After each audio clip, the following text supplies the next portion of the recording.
Justice is supposed to be blind. But in the city of Brookside, it has long been corrupted by power, prejudice, and greed. When a young black woman named Nia Lawson is framed for a crime she didn't commit, the entire legal system seems determined to destroy her life. Behind the scenes, racist cops bribe a judge to ensure her downfall, sealing her fate before she even steps into a courtroom. But an unthinkable twist changes everything. The very woman they sought to bury suddenly holds their future in her hands. In this gripping story of power struggles, betrayal, and an impossible comeback, the tables turn in the most dramatic way possible.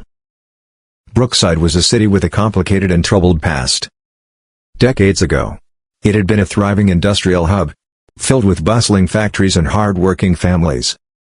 Over time, however, the economy collapsed, jobs vanished, and the city's once proud neighborhoods became plagued by crime, political corruption, and systemic decay. Newspapers like the Brookside Ledger did their best to expose these dark dealings. But the powerful elite always found a way to silence the truth, using their old money influence and political ties to keep their secrets buried. One of the institutions most tainted by corruption was the Brookside Police Department. Behind its well-crafted public image of officers sworn to serve and protect, a small faction of dirty cops operated unchecked. This group was led by Detective Greg Tanner and Sergeant Will Halstead, men notorious for their brutal tactics and ruthless manipulation of the legal system. Their modus operandi was simple: plant evidence on black and brown residents, turn minor infractions into life-ruining felonies, and exploit their authority for personal and financial gain. But for men like Tanner and Halstead, money wasn't the only motive. Their corruption was fueled by a deep-seated prejudice, a belief that the city should be controlled by people like them, not outsiders, not minorities, and certainly not strong black women. Nia Lawson was exactly the kind of person they despised and targeted. At 31 years old, Nia had spent her life fighting against the odds. Raised by her grandmother, she had learned strength through struggle after losing both parents in a tragic accident. She grew up in Brookside's toughest neighborhoods, witnessing firsthand how the system failed the most vulnerable. But instead of becoming a victim of her circumstances, Nia made a vow to become a force for change. Her dream was to study criminal justice, to rise through the ranks, and to protect the very people the system sought to destroy. And step by step, she made it happen. A brilliant student with a relentless drive for justice, she graduated at the top of her class from Brookside Community College before going on to law school. Her career was on the rise, but before she could make her next move, Tanner and Halstead made sure to pull her back down, framing her for a crime she never committed. Little did they know, their biggest mistake wasn't framing her, it was underestimating her. Nia Lawson's brilliance had earned her a full scholarship to a prestigious law school in Chicago, where she honed her skills, confidence, and unshakable sense of justice.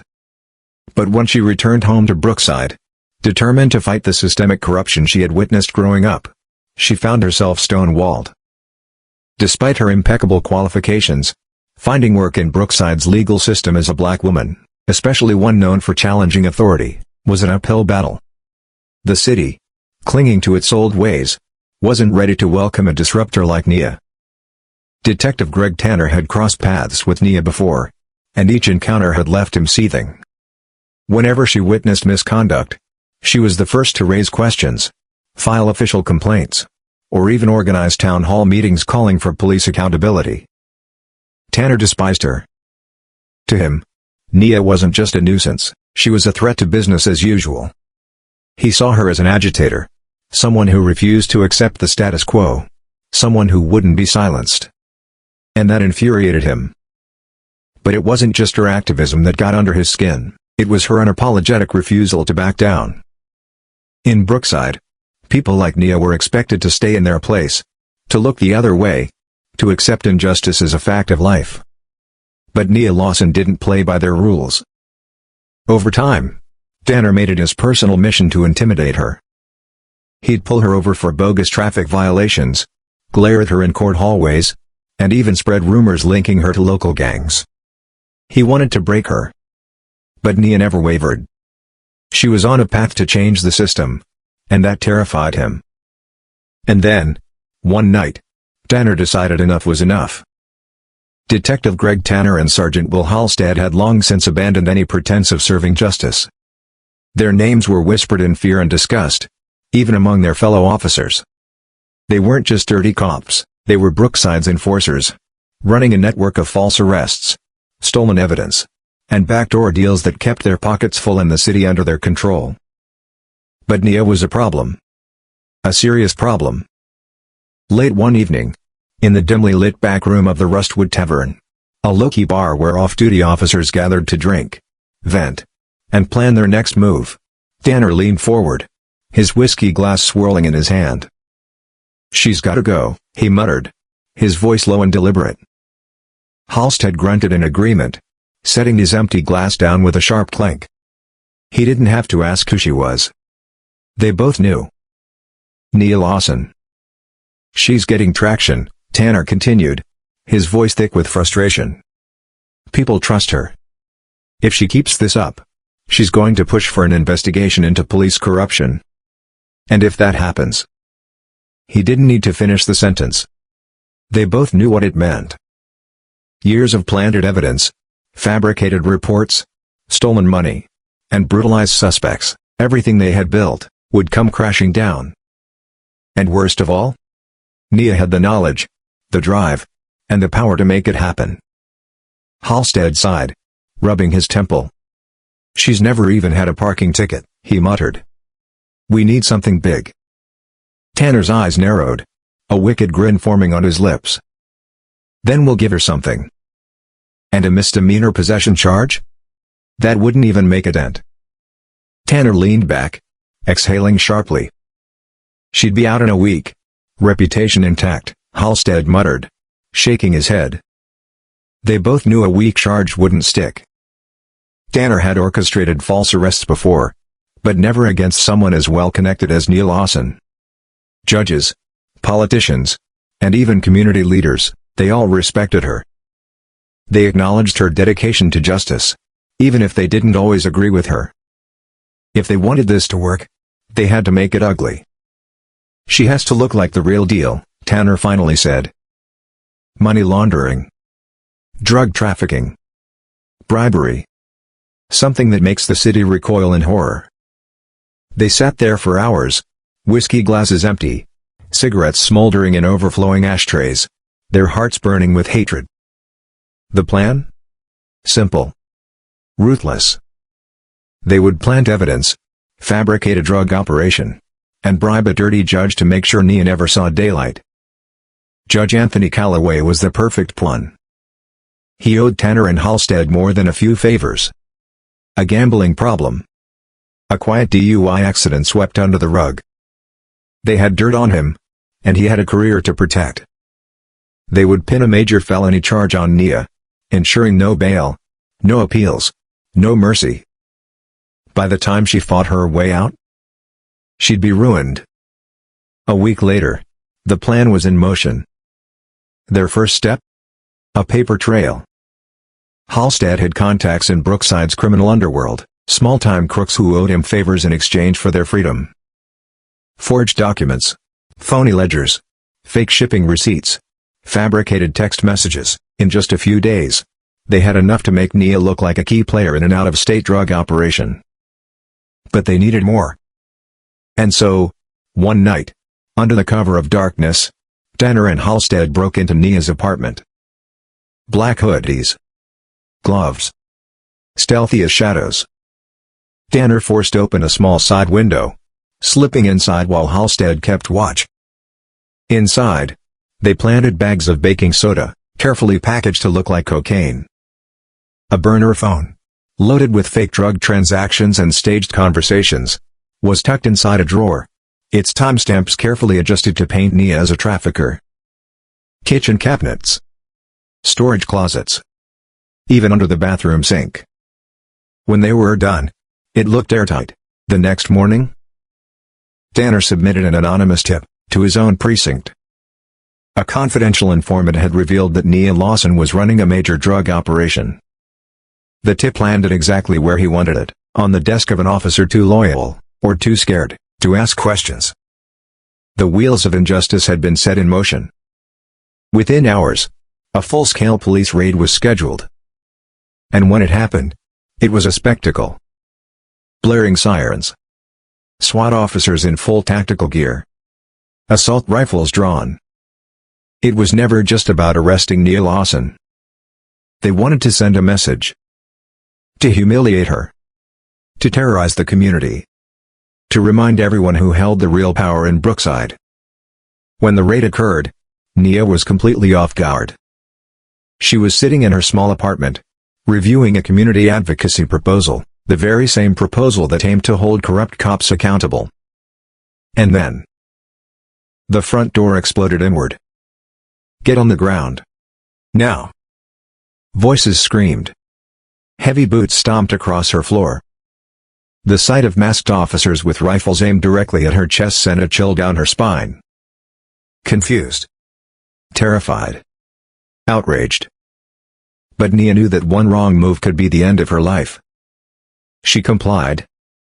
Before she could even process what was happening, she was yanked off the floor, her arms twisted behind her back. Cold metal snapped around her wrists. Handcuffs. The next thing she knew, she was hauled outside like a criminal. Neighbors gathered in horror. Some screamed in protest, shouting that Nia was innocent. But the police? They bulldozed through, waving their fraudulent warrant like a trophy. At the station, Detective Tanner was waiting for her.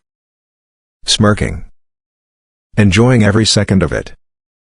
"Nia Lawson, you're under arrest for drug trafficking, possession with intent to distribute, and conspiracy," he said, his voice dripping with mockery. The severity of those charges? Enough to destroy a person's life forever. Enough to bury her.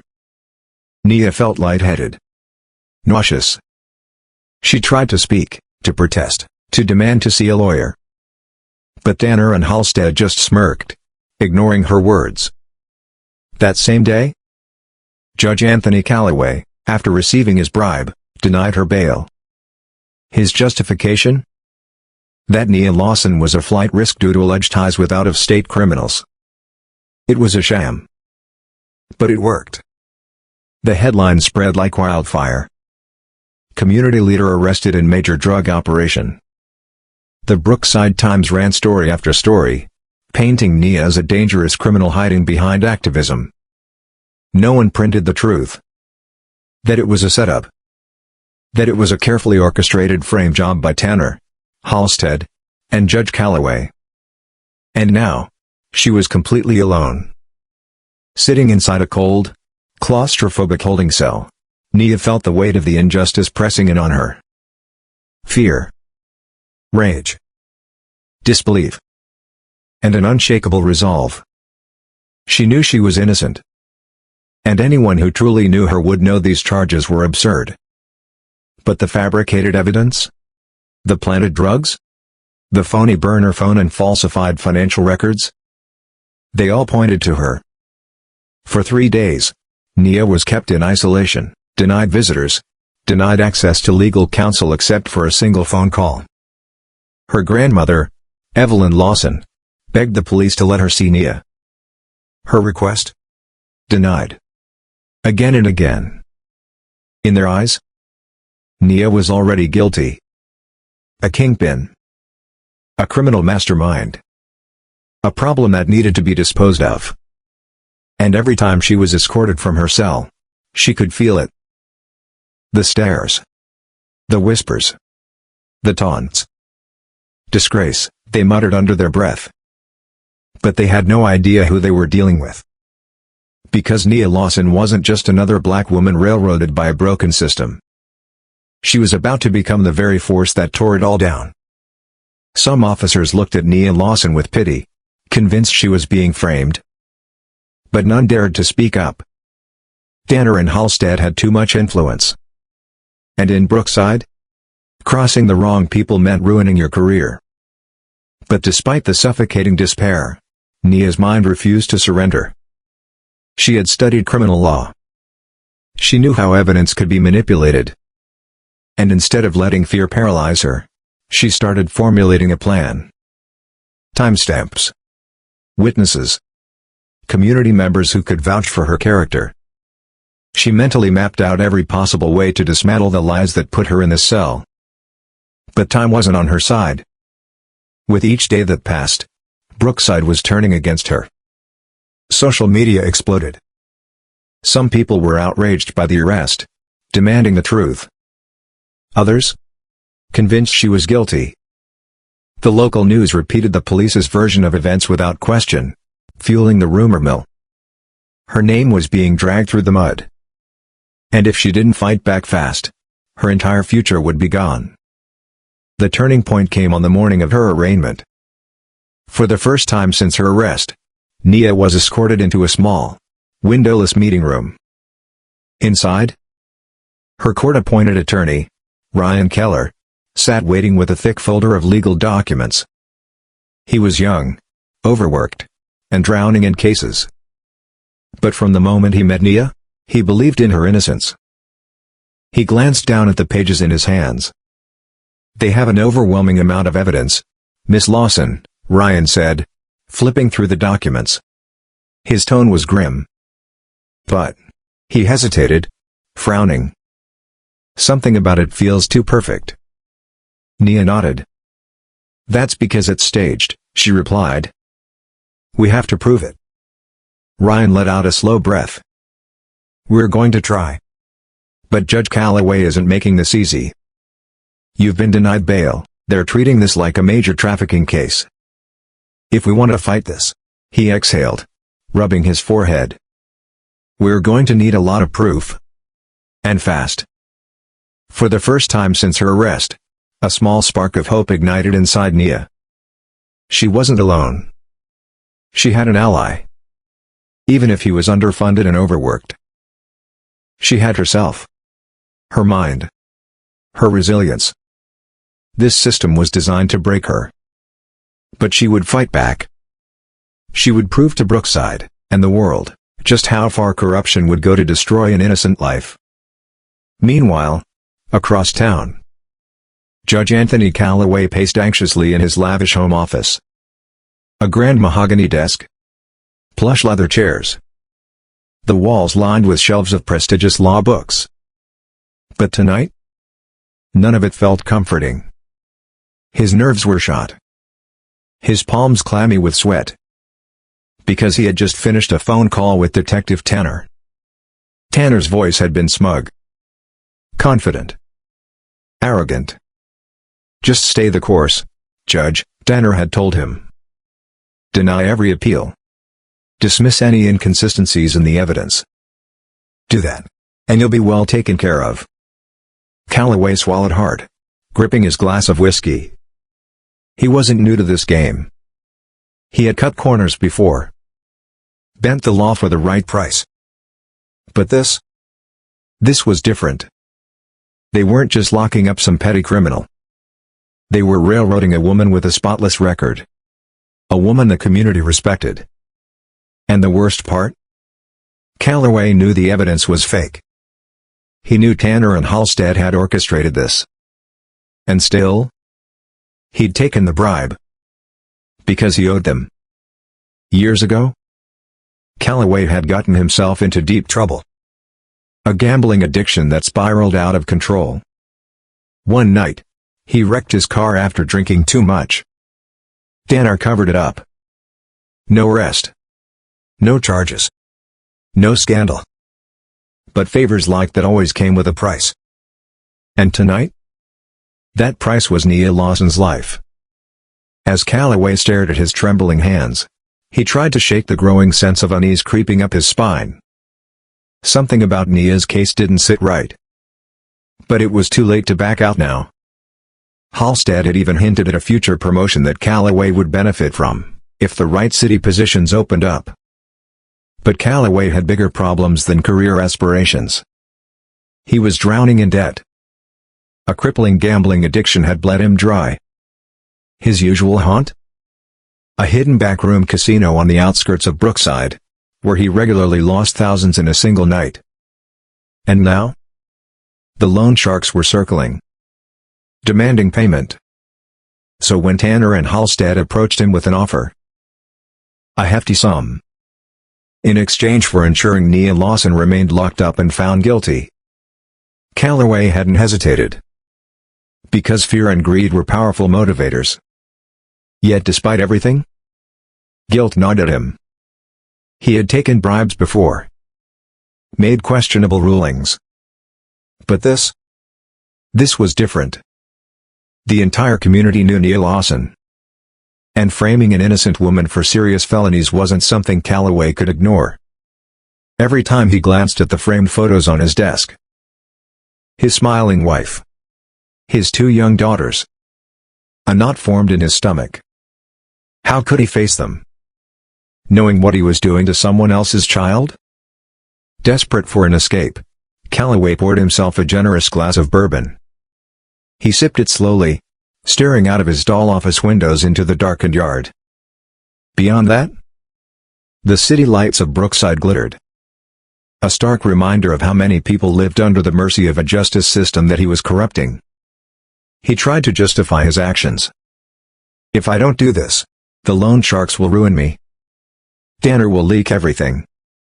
I'll lose my career, my family, my reputation.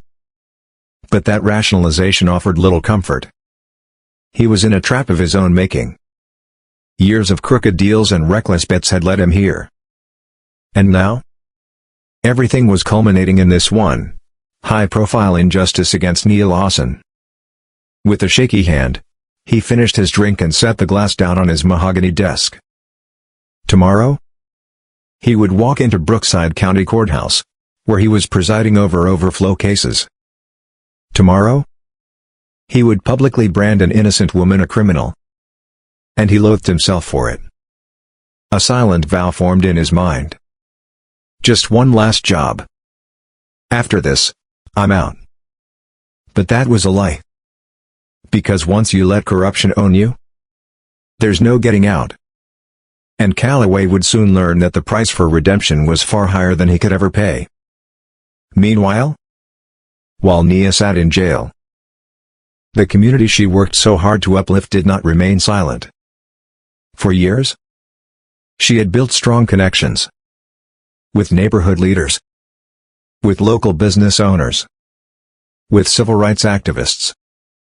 And when word of her arrest spread like wildfire, outrage ignited. Every evening, small groups gathered outside the police station, holding candles and signs that read, "Free Nia Lawson. Stop police corruption."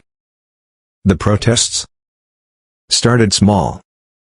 A handful of dedicated supporters. But soon, they would grow into something no one could ignore.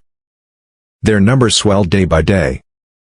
Soon, hundreds of voices rose up against the injustice. One of the most vocal supporters was Reverend Samuel Carter from the historic Brookside First Baptist Church. During Sunday sermons, he openly condemned the police department's history of racial profiling and corruption. He called for an independent investigation into Nia Lawson's case. Meanwhile, local journalists started asking questions. At first, the big news stations parroted the police narrative. But at the Brookside Tribune, a few skeptical reporters weren't convinced. Nia had once worked with them, exposing housing discrimination and police misconduct. She had a flawless reputation. And now? She was suddenly being labeled a drug trafficker? It didn't add up. Journalists started digging, requesting police reports, interviewing witnesses who had seen the raid. And inside the station? Whispers spread among a handful of honest officers. Many suspected that Detective Halstead and Sergeant Tanner had set Nia up. But fear? Fear kept them silent. No one wanted to become their next target. Except for one officer. Rookie patrolwoman Isabel Reyes. She was new to the force. Still believed in justice. Still had a conscience. And one evening, under the cover of darkness, she discreetly approached the protesters. Someone recognized her uniform and tensed. But she whispered, "I can't comment on the record. But don't stop. Keep fighting. It matters." And then, She disappeared into the night. Meanwhile, back in her cramped cell, Nia found strength in the chants outside. Through the tiny corridor window, she could hear them. Free Nia Lawson. Stop police corruption. That distant noise? It was a lifeline. It meant she wasn't alone. Brookside was fighting for her, even if the system was stacked against her. And then, more hope arrived. Her attorney, Michael Garner, had filed a motion to dismiss, based on inconsistencies in the police report. Of course, Judge Calloway would likely reject it. But Michael wasn't backing down. He was laying the groundwork for an appeal. And more? Local civil rights attorneys were taking notice. With the right support, Nia's case could become a movement. She clung to those rays of hope. Because if she survived this, she wasn't just going to clear her name. She was going to burn the entire corrupt system to the ground. But across town, Halstead and Tanner were doubling down. They threatened witnesses who planned to testify. They fabricated more evidence to make sure nothing could be challenged in court. And Judge Calloway? He allowed every single dirty move. Every objection by Michael Garner was dismissed. It was supposed to be a clean sweep. The perfect frame-up. But then, cracks started to form, because one night, Sergeant Tanner made a mistake. And it was about to cost him everything. Sergeant Tanner arrived home late, exhausted from a day spent trying to control the growing backlash. But the moment he reached his doorstep, his blood ran cold. A plain envelope sat beneath his door. No markings. No return address. With shaky hands, he tore it open. And inside? A single photograph. It showed him, Halstead, and Judge Calloway meeting in the shadows of a parking lot. The same night they had finalized their plan to frame Nia Lawson. And on the back? A message. Typed. Anonymous. We know. Tanner's chest tightened. Who took this picture? How did they get so close without being seen? Panic set in. His hands trembled as he grabbed his phone. He called Detective Halstead, his voice shaking. Halstead rushed over. His jaw clenched as he examined the photo. Someone had been watching them. And worse? Someone had proof of their conspiracy. They had spent months fabricating this case. And now? One photograph threatened to tear everything apart. They ran through a list of suspects. Was it a clean cop? A federal investigator? Or someone closer than they realized? Meanwhile, across town, Judge Calloway sat in his dimly lit home office, staring at his laptop screen. An anonymous email had just landed in his inbox. Subject: TikTok. Judge. The truth is coming. Attached? The same photograph. Judge Calloway's face paled. His chest tightened. And for the first time in his corrupt career, he felt genuine fear. Sweat dripped down his brow. His hands shook as he reached for his whiskey glass. He tried calling Halstead. No answer. Tried Tanner. No answer. The walls were closing in. And suddenly, the judge who controlled the fate of so many others realized his own fate was no longer in his hands. At the Brookside Police Department, Officer Isabel Reyes had been watching. She noticed the way Halstead scowled more than usual. The way Tanner snapped at his officers. And the whispers that followed them down every hallway. She wasn't stupid. Something was unraveling. One night, when the station was nearly empty, she made her move. Isabel accessed internal files, searching for anything on Nia Lawson's case. And what she found was a mess. Mismatched evidence logs. Conflicting statements from officers. Timestamps that made no sense. She printed a few key documents. slipped them into her locker. And for the first time, she felt like she was holding something powerful. The truth. Back in her cold cell, Nia clung to hope. She knew, if one single mistake in the case came to light, it could blow the entire conspiracy apart. Every night, she lay awake, asking herself the same questions. Who set me up? How deep does this go? She suspected Halstead. But suspecting and proving were two different things.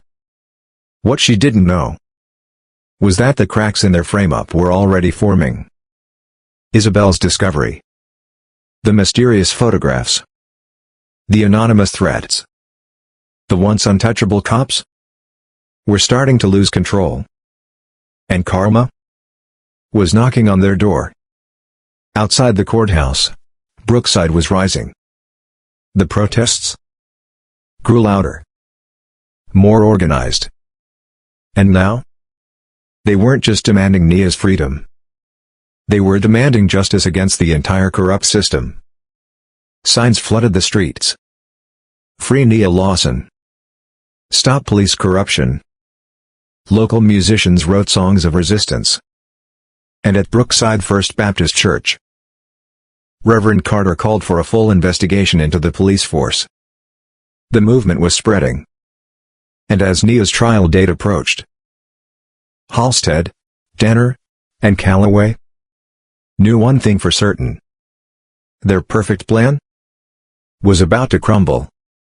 A powerful ally emerges. As the pressure mounted, an unexpected ally stepped into the fight. Eleanor Tate, a high-profile civil rights attorney from the National Justice Alliance, NJA. The Brookside Tribune had forwarded copies of Nia Lawson's case files to Tate's office, highlighting the glaring inconsistencies. Intrigued, Tate personally traveled to Brookside to meet with Nia and her public defender, Jesse Wells. The cramped visitors' room of the jail was thick with tension. But Tate's presence? A breath of fresh air. She was seasoned, sharp-eyed, and calm-voiced. Her gray hair neatly pinned back as she listened intently. Nia recounted everything. Her activism. The harassment by Detective Halstead. The suspicious raid. The fabricated evidence. With every word, Tate's expression darkened. "We need to dig deeper," she finally said, her voice firm. "This isn't just a wrongful arrest. This is systemic. If we can prove one frame-up, we can expose many more." Nia felt a surge of hope. For the first time since her arrest, she had an ally powerful enough to take on the system. With the NJA backing her, she just might stand a real chance. Meanwhile, Halstead and Tanner were desperate to identify who leaked the photograph. They cornered potential whistleblowers in the precinct, made vague threats, even combed through station surveillance footage, searching for any sign of betrayal. Officer Isabel Reyes narrowly escaped suspicion, keeping a low profile and covering her tracks with precision. But Judge Calloway? He was unraveling. He slept less, drank more. His wife noticed his erratic behavior, but he brushed off her concerns, blaming work stress. In private, he was on the verge of a breakdown. The anonymous threats kept coming. Each text message more ominous than the last. Each one hinting that the damning evidence would soon surface. "It's too late," he thought, drowning in despair. "I've made my deal with the devils. Now I have to see this through." Across Brookside, the tension reached a fever pitch. Journalists from nearby cities swarmed in, sensing a scandal brewing. Talk show hosts debated the case, citing the long history of racially biased policing in towns just like Brookside. For Nia Lawson, this trial was a battle for her very life. For Halstead, Tanner, and Calloway, it was their last chance to solidify their power, or lose everything. And as the days ticked by, fate had already begun turning the gears of their downfall. The morning of the trial dawned with electric tension. Crowds packed the sidewalks outside Brookside County Courthouse. Riot police stood on high alert, anticipating large-scale protests. News vans lined the streets. Satellite dishes aimed skyward to beam every development across the state. The world was watching. And as Nia Lawson was escorted into the courtroom, she knew one thing. This wasn't just a trial. This was a war for the truth. And she was ready to fight. Nia Lawson arrived in a police transport van, her hands cuffed in front of her.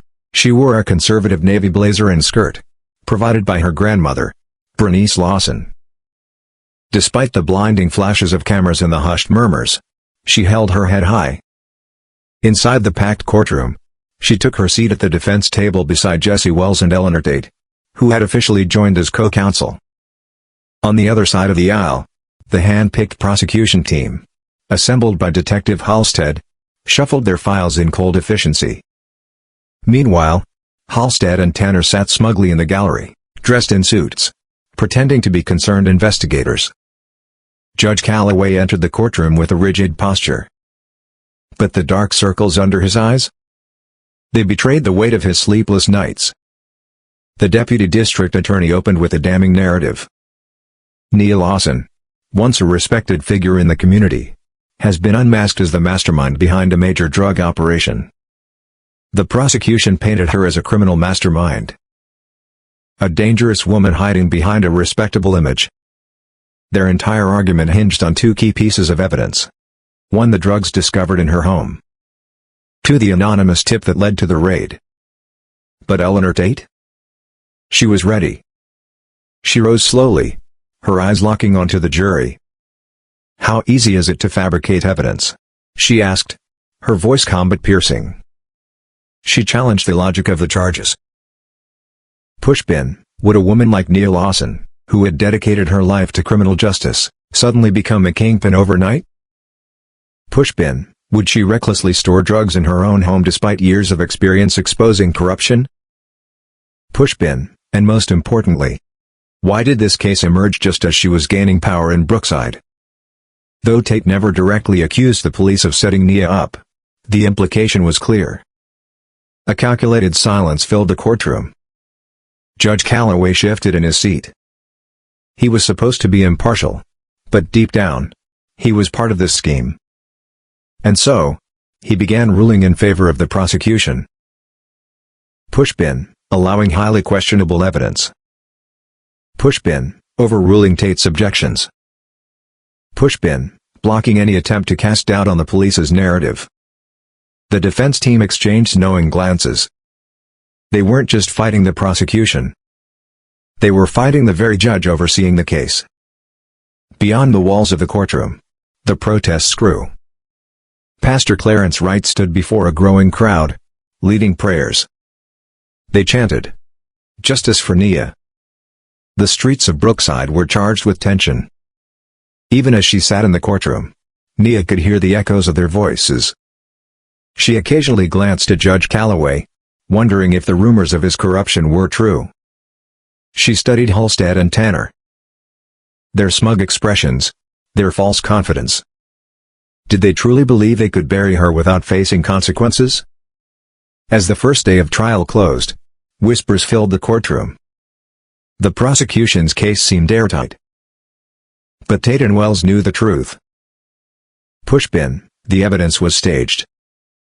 Pushpin, the witnesses were manipulated. Pushpin, the entire system was stacked against them. But if they pushed hard enough, the cracks would begin to show. The battle lines were drawn. Neither side had any intention of backing down. Day one had ended in controversy.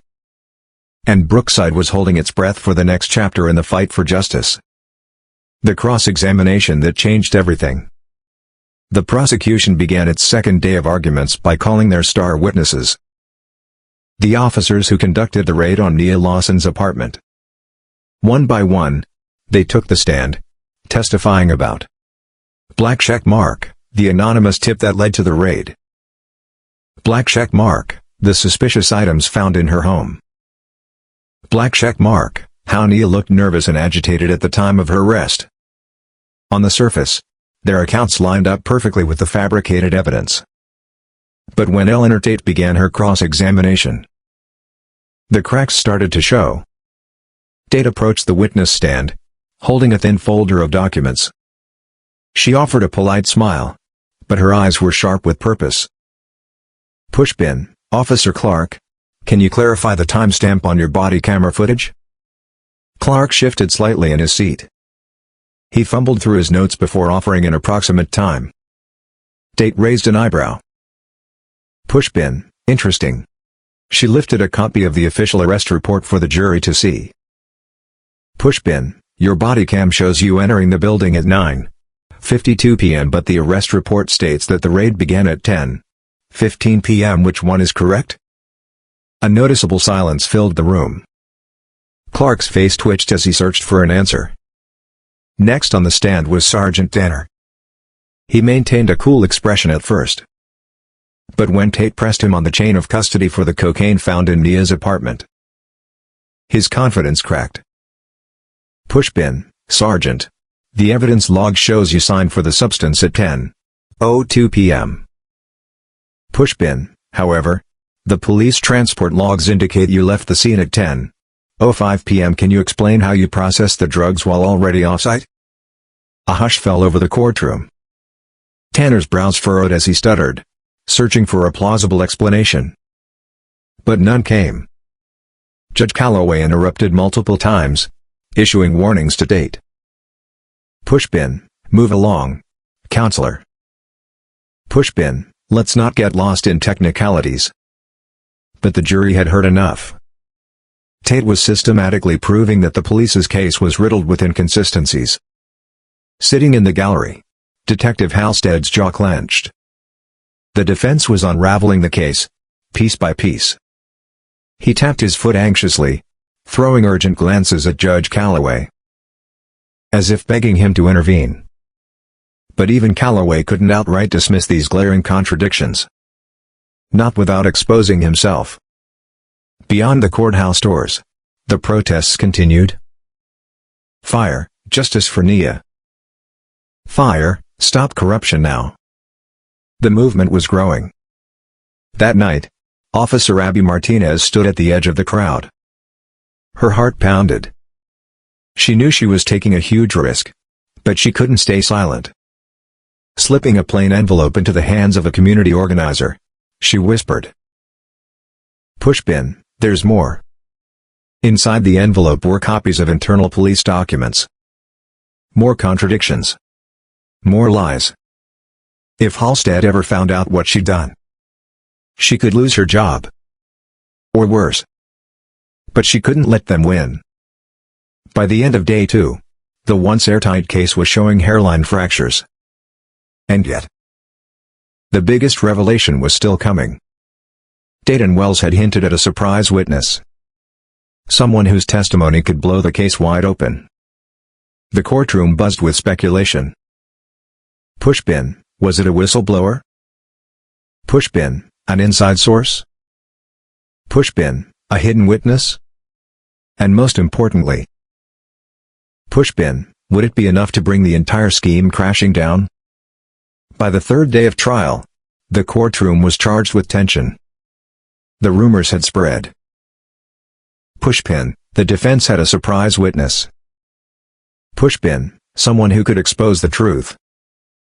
Pushpin, someone who could unravel the lies carefully crafted by Detective Halstead, Sergeant Tanner, and Judge Calloway. Sitting at the defense table, Nia Lawson clenched her fists, her palms clammy with sweat.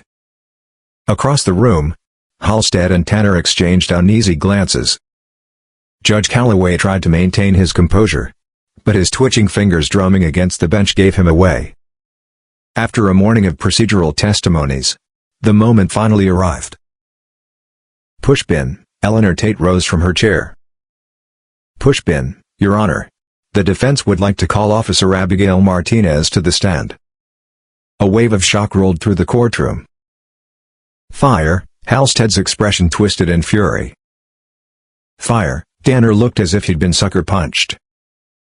Fire, Judge Calloway's heart pounded. A police officer testifying for the defense? Unheard of. But he had no legal grounds to refuse. Officer Abigail Martinez stepped forward, her face tight with fear and determination. She took the oath and settled into the witness chair. Pushpin, Date's voice was calm, measured. Pushpin, Officer Martinez. Tell us what you found. Abigail swallowed hard. Pushpin, the timeline for the raid on Ms. Lawson's apartment didn't match the official dispatch records. Pushpin, when I reviewed the evidence custody logs, I noticed multiple edits. Pushpin, everything looked too clean. But the actual records told a different story. A ripple of murmurs swept through the audience. Fire, Halstead's jaw tightened. Fire, Danner's glare could cut glass. Pushpin, Tate pressed forward, presenting the documents. Black check mark, mismatched timestamps. Black check mark, erased chain of custody logs. Black check mark, fabricated text messages from a burner phone. Pushpin, Officer Martinez. In your professional opinion. Pushpin, were the drugs found in Ms. Lawson's apartment planted? Silence. Abigail hesitated. She wasn't just risking her job. She was risking her safety. Pushpin, finally. She took a deep breath. Pushpin, yes. I believe they were planted. The courtroom exploded. Fire, gasps filled the air. Fire, reporters scrambled for their notepads. Fire, Judge Calloway's gavel pounded. Pushpin, order. Order in the court. Fire, Halstead's face paled. Fire, Danner's hands clenched into fists. Pushpin, this was the moment they had feared. Pushpin, their carefully orchestrated case was collapsing. Pushpin, and the world was watching. Judge Calloway shifted uncomfortably in his seat. Pushpin, he knew the defense was winning. Pushpin, he knew his own involvement was dangerously close to being exposed. Pushpin, and he had no idea what was coming next. The jury sat frozen as Officer Abigail Martinez's testimony sank in. The once airtight case against Nia Lawson was unraveling before their eyes. And the real criminals? Detective Halstead. Sergeant Danner. Judge Calloway. Their powerful grip on the system was slipping, fast. Judge Calloway shifted uncomfortably in his seat, his fingers digging into the wooden bench. How had this gone so wrong? How had a simple frame job turned into a disaster? News of Martinez's bombshell testimony swept through Edgewood City like wildfire. By the time court recessed for the day, the crowd outside the courthouse had doubled. Chants of justice for Nia, and end police corruption, rang through the streets. Even those who had doubted Nia's innocence began to reconsider. Could they have been wrong? Had the police really set her up? The story dominated the evening news. Legal analysts debated the implications. A police officer had testified against her own department. The evidence wasn't adding up. If the jury believed Martinez, everything changed. Inside the Edgewood Police Department, the mood was split. Some officers felt relief. Some officers felt betrayed. Some saw the truth. But others? They saw a threat. And they were furious. Halstead stormed through the station, barking threats. Tanner's voice wavered as he tried to rally support. Anyone who cooperates with the defense is done. But fear was setting in. If Martinez was willing to testify, who else might step forward? Judge Calloway knew it too. He locked himself in his chambers, pacing. Beads of sweat lined his forehead. The walls were closing in. If an investigation started, if internal affairs got involved, his entire career would be over. Judge Calloway snatched his phone, dialing Halstead. "Fix this," he hissed the moment Halstead answered. "If this goes any further, we're all ruined." Halstead's voice was sharp. "I'm handling it. Just do your job from the bench." The call ended abruptly. For the first time, Calloway realized there was no way out of this. The system he thought would protect him was crumbling beneath him. That evening, back in her cell, Nia sat across from her attorneys.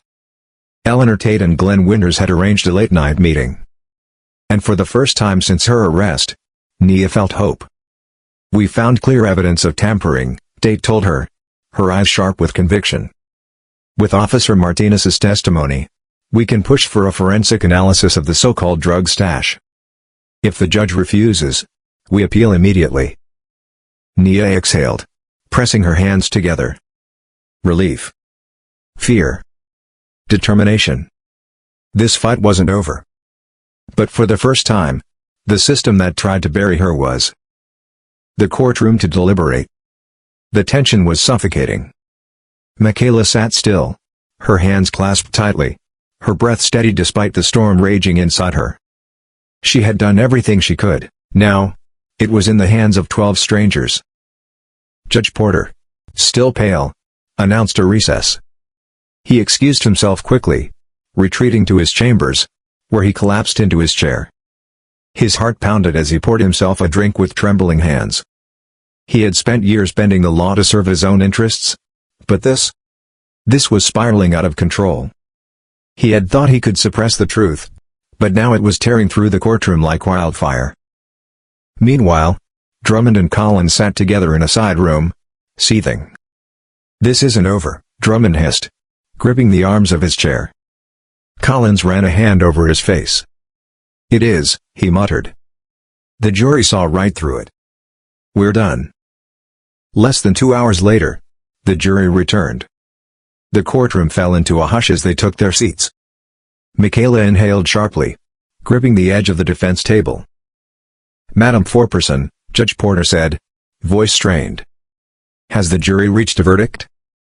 A woman in her 40s stood, holding a piece of paper. "We have, Your Honor." The judge nodded. "Please read the verdict." She cleared her throat. "On the charge of drug trafficking, we find the defendant, Michaela Brown, not guilty." The words slammed into the room like a thunderclap. A beat of silence. Then, a wave of relief. Michaela's head dropped, her shoulders shaking with emotion. Patterson squeezed her arm, and Glenn let out a breath he hadn't realized he was holding. The judge's gavel pounded for silence, but the damage was done. The case against Michaela had collapsed. Yet, the real reckoning was still to come. Before Judge Porter could adjourn, Patterson stood. "Your Honor, we move for an immediate investigation into misconduct within the Redwood Heights Police Department." A stunned murmur swept through the room. The request, though bold, was impossible to ignore. The evidence was there. The public was watching. And Judge Porter, trapped in his own web of corruption, knew he couldn't silence this any longer. His voice wavered. "Motion granted." Outside, the streets erupted in celebration. The chants of justice for Michaela turned into cheers of victory. News crews scrambled to broadcast the moment. But inside, Drummond and Collins sat frozen, realizing the tables had truly turned. The trial was over. But for them, the nightmare was just beginning. Michaela felt the weight of the moment as the crowd erupted in cheers, chanting her name. The relief of being found not guilty washed over her. But it was more than just a personal victory, this was a reckoning for the corrupt forces that had tried to destroy her. The cameras flashed. Reporters jostled for position. And supporters surged forward, eager to celebrate with her. Drummond and Collins were being dragged away in handcuffs, their once smug faces now twisted in rage and humiliation. The very system they had manipulated for years had turned against them in an instant. The media had already begun spinning the story, flashing headlines about their arrests across the evening news. The mighty had fallen, and Redwood Heights would never be the same. Judge Porter, meanwhile, was frozen in place as the internal affairs officer blocked his path. His hands trembled as he wiped the sweat from his forehead, his mind scrambling for an escape plan. But there was none. The officer's voice was calm, almost amused. "We have a few questions for you, Your Honor." The weight of his actions was finally crashing down on him, and for the first time in his long career, there was no bribe big enough, no connection powerful enough to save him. Inside the courthouse, The once oppressive atmosphere had shifted. Where there had been fear and manipulation, now there was justice. Officers who had previously stayed silent about Drummond and Collins' misdeeds whispered among themselves. Some relieved, others fearful of what else might come to light. Redwood Heights Police Department would not escape this unscathed. There would be investigations, resignations, and perhaps more arrests before the dust settled. Michaela stepped outside, flanked by Elaine Patterson and Glenn Winters. The crowd pressed in, reporters shoving microphones toward her. The questions came fast and furious. How do you feel about the verdict? Did you know you were being framed from the beginning? What will you do next? Michaela took a deep breath, then lifted her chin. I'm grateful that justice was served today. But this isn't just about me. It's about everyone who has ever been targeted, silenced, or falsely accused by people in power who believe they're above the law. That ends today. No more. The crowd roared in agreement. Pastor Clarence Wright stepped forward, shaking Michaela's hand. You stood tall, sister. You showed them what real strength looks like. She smiled through her exhaustion, hugging him and the many others who reached out to her. Somewhere in the crowd, Officer Abby Hernandez watched, her heart still pounding from the risk she had taken. She had broken the silence, exposed the truth, and now she saw the impact of her decision. The corrupt officers she had once feared were no longer untouchable. She had helped make that happen. As the celebrations continued, Michaela's grandmother, Bernice Brown, pulled her into a tight embrace. They tried to break you, baby, she whispered, her voice thick with emotion. But they didn't know who they were messing with. Michaela laughed softly, though her eyes shone with unshed tears. No, they didn't, she agreed. But even as she allowed herself this moment of victory, she knew this wasn't the end. The system had been wounded, but not yet dismantled. There were still others like Drummond, Collins, and Porter out there, others who thought they could abuse their power without consequence. Elaine Patterson placed a reassuring hand on her shoulder. You did it, she said. But this is just the beginning. Michaela nodded, determination hardening in her chest. Redwood Heights had seen the truth, and now it was time to act. She had fought to clear her name, but now she would fight for something bigger, lasting change. As she walked away from the courthouse, surrounded by her family and supporters, she wasn't just thinking about the battle she had won. She was already preparing for the war ahead. Michaela said firmly, her voice filled with conviction. And it starts now. The two women shared a moment of understanding, both knowing that the road ahead wouldn't be easy. But it was a fight worth taking on. Michaela had spent her entire life believing in justice, only to see it weaponized against her. Now, she had the power to set things right, not just for herself, but for the entire community. As she sat behind her desk for the first time, Michaela took a deep breath, running her fingers along the smooth surface. This was more than just a new role. It was a symbol of everything she had endured and overcome. Redwood Heights had nearly buried her, but she had risen from the ashes stronger than ever. Outside, the city was changing. The protests that had once demanded her freedom had evolved into a movement for reform. The people of Redwood Heights had seen firsthand what corruption could do, and they were no longer willing to stay silent. City officials announced new policies to prevent wrongful arrests, and community leaders worked alongside the police department to rebuild trust. Drummond, Collins, and Judge Porter were now the ones facing the weight of the system they had once manipulated. Their trials were set to begin, and unlike Michaela, they had no supporters rallying for their innocence. Their downfall served as a warning. Justice might be slow, but it was inevitable. For Michaela, the journey was far from over. Every day, she walked into an institution that had once tried to destroy her, knowing that real change would take time. But she was ready. The weight of her past no longer felt like a burden, it was fuel. She picked up a pen and opened a file, her first official case as a special investigator. With a determined smile, she began writing, her mind clear and her purpose unwavering. Redwood Heights had framed her as a criminal. Now, she was the one holding the gavel. And this time, justice would not be for sale. Michaela spoke firmly, her voice filled with conviction. "And it starts now." The two women shared a moment of understanding, both knowing that the road ahead would not be easy. But it was a fight worth fighting. Michaela had spent her life believing in justice, only to see it used as a weapon against her. Now, she had the power to set things right, not just for herself, but for the entire community. As she sat behind her desk for the first time, Michaela took a deep breath, running her fingers over the smooth surface. This was more than just a new role. It was a symbol of everything she had endured and overcome. Redwood Heights had nearly buried her, but she had emerged from the ashes stronger than ever. Her first official assignment was to restructure the department's internal review system. Too many cases had been handled behind closed doors, and too many officers had operated with impunity. That was about to change. She scheduled a series of meetings with the chiefs, setting a firm tone. This office would no longer be a safe haven for corruption. Cops who abused their power would be held accountable, and the people of Redwood Heights would finally see the justice they had been denied for so long. Michaela also took the time to personally thank Officer Abby Hernandez, the woman whose courage had helped bring the truth to light. When Abby entered Michaela's office, she seemed hesitant, her hands clasped nervously. "You changed everything," Michaela said, looking her straight in the eye. "Because of you, the truth came out." Abby shifted on her feet, a shy smile on her face. "I only did the right thing," she replied. "This place, it can be better. But only if we root out the bad guys." "We will," Michaela promises. Together. Outside the walls of her new office, Redwood Heights is undergoing a transformation.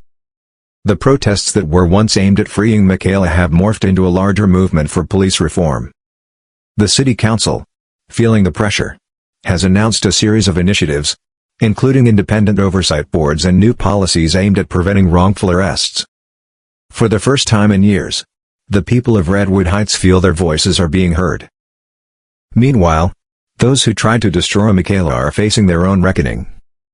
Drummond, Collins, and Judge Porter await trial, their names now synonymous with corruption. The same system they manipulated to ruin their lives is now pursuing them with full force. Unlike Michaela, they had no supporters rallying outside the courthouse.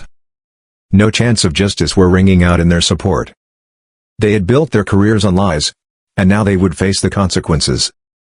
For Michaela, this was not only a personal victory, but also proof that justice, though often delayed, could prevail. Every morning, as she walked into the office that had once belonged to Drummond, she reminded herself why she was there. Change wouldn't happen overnight, but she was determined to make it happen. One afternoon, as she was going through old case files, she came across reports of past arrests, dozens of people, mostly black and brown, who had been forced into prison by Drummond and his team. Some were still serving sentences based on fabricated evidence. Michaela knew she couldn't undo the past, but she could fight to fix it. She picked up the phone and dialed a local civil rights attorney. "We need to reopen these cases," she said. "I want to review each one." When she hung up, she glanced at the nameplate on her desk, Special Investigator Michaela Brown. She smiled. Redwood Heights had framed her as a criminal. Now, she held the hammer. And this time, justice would not be for sale. The story of Michaela Brown is not just a gripping tale of justice, it is a reflection of real-life struggles against corruption, racial bias, and abuse of power. Every day, individuals like Michaela face unjust systems designed to suppress them, and yet, through resilience, courage, and the unwavering support of their communities, they rise above. This story teaches us a crucial lesson. Injustice thrives in silence, but truth has the power to shatter even the strongest walls of corruption. Michaela refused to let a rigged system define her. She fought back, not just for herself, but for the countless others who had suffered similar fates. Her journey from framed victim to a leader of reform is a testament to what happens when people stand together and demand change. In our world today, we must recognize that systemic injustice is not just a fictional plot, it is a reality for many. But like Michaela, we have the power to challenge it. Speak out against corruption, hold those in power accountable, and support those who are fighting for fairness. Whether it's through voting, protesting, spreading awareness, or simply refusing to stay silent in the face of wrongdoing, every action counts. If Michaela's story inspired you, let's keep the conversation going. Like, share, and comment your thoughts below. Have you ever witnessed injustice firsthand? How do you think we can create real change in our communities? And if you believe in the power of stories that expose truth and inspire action, make sure to subscribe to our channel. Together, we can ensure that no one else becomes a victim of a corrupt system, and that justice is truly served. The story of Michaela Brown is not just a fictional drama, it reflects the harsh realities that many people face in a world where corruption, abuse of power, and racial injustice still exist. Every day, innocent individuals are wrongfully accused, targeted by those who manipulate the system for their own gain. But Michaela's journey teaches us that truth, resilience, and community support can break even the strongest chains of injustice.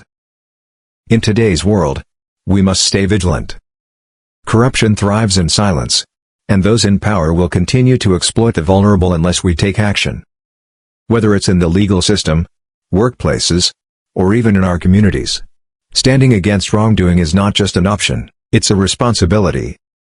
We must hold leaders accountable, demand transparency, and never be afraid to question authority when something doesn't seem right. Michaela's victory wasn't just about proving her innocence, it was about changing a broken system so that no one else would suffer the same fate. Likewise, we must support organizations and individuals fighting for justice, educate ourselves on our rights, and amplify the voices of those who are often silenced. If this story inspired you, let's keep the conversation going. Drop a comment below and share your thoughts. Have you ever witnessed injustice? How do you think we can create real change in our communities? And don't forget, like, share, and subscribe to our channel for more stories that expose the truth and inspire action. Together, we can ensure that justice prevails and that no one stands alone in the fight for what's right.